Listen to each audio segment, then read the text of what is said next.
ये national games सिर्फ खेल की ही स्पर्धा नहीं है, ये एक भारत श्रेष्ठ भारत का भी एक मजबूत मंच है।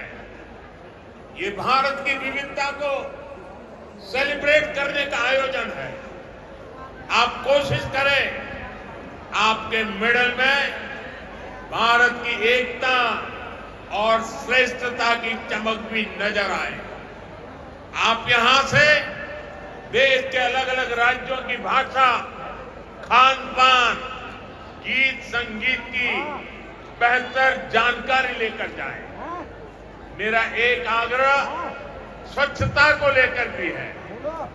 देवभूमि के निवासियों के प्रयासों से उत्तराखंड प्लास्टिक मुक्त बनने की दिशा में काफी मेहनत कर रहा है।